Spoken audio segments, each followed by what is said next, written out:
নমস্কার, আমি সুব্রত অধিকারী। হাওড়া জেলার শ্যামপুর থানার কালীদহ গোয়ালদহ রসিকলাল মেমোরিয়াল হাই স্কুলের সংস্কৃত বিষয়ের শিক্ষক হিসাবে আংশিক সময়ের শিক্ষক হিসাবে নিযুক্ত। আমি এই তৃতীয় সেমিস্টার এবং প্রথম সেমিস্টার এখন যেটা পঠন পাঠন চলছে তার যে সমস্ত বইগুলো পেয়েছি তার মধ্যে প্রান্তিক প্রকাশনীর বইটি আমার ভীষণ ভালো লেগেছে। 2024 সালে সেমিস্টার সিস্টেম পশ্চিমবঙ্গ প্রথম, সারা ভারতবর্ষের মধ্যে প্রথম উচ্চ মাধ্যমিকের সেমিস্টার সিস্টেম নিয়ে আসে। সেখানে প্রথমের সঙ্গে তৃতীয় এবং দ্বিতীয়ের সঙ্গে চতুর্থ যে পড়াশোনাগুলো পঠন পাঠনগুলো চলতে থাকে তার মধ্যে আমি এবারে পেয়েছি প্রথম সেমিস্টার এবং তৃতীয় সেমিস্টার এই দুটি বই। এই দুটি বই খুব সুন্দর পুঙ্খানুপুঙ্খভাবে আলোচনা করা আছে, যেখানে কবির পরিচয় দেওয়া আছে। যে কোনো কবি, যেমন যদি ধরা যায় আমরা দুর্বাসস সাপও যদি আমরা পড়ি, সেখানে কালিদাসের লেখা অভিজ্ঞান শকুন্তলম থেকে নেওয়া আছে। এখানে কালিদাসের সমগ্র রচনাবলী সম্পর্কে আলোচনা করা আছে। মালবিকাগ্নিমিত্রম, অভিজ্ঞান শকুন্তলম, বিক্রমবশীয়ম, কুমার সম্ভবম এবং মেঘদূতম, ঋতু সংহারম, এই সমস্ত কিছু এখানে বর্ণনা করা আছে। এছাড়াও যখন আমরা ব্যাকরণের পাঠের দিকে যাচ্ছি, ব্যাকরণটা ভীষণ সহজবদ্ধভাবে ডায়াগ্রাম করে দেওয়া আছে।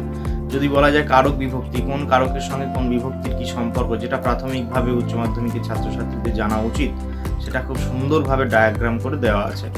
এছাড়াও এখানে রয়েছে 2026 সালের যে প্রশ্নপত্র, 2026-এর যে পরীক্ষা হলো, অর্থাৎ আমাদের 24-এ শুরু হয়েছিল, 24 থেকে 25, 25 থেকে 26 যারা ফাইনাল পরীক্ষা দিয়েছে, এই 2026 সালের প্রশ্নপত্র এখানে সুন্দরভাবে আলোচনা করা রয়েছে। এবং এখানে যে পরীক্ষার সম্মুখীন হতে হলে ছাত্রছাত্রীদের যে সমস্যাটা হয় পরীক্ষা ক্ষেত্রে, প্রশ্নের যে ধরন, এখানে প্রায় 9 ধরনের প্রশ্ন এখানে আলোচনা করা হয়েছে।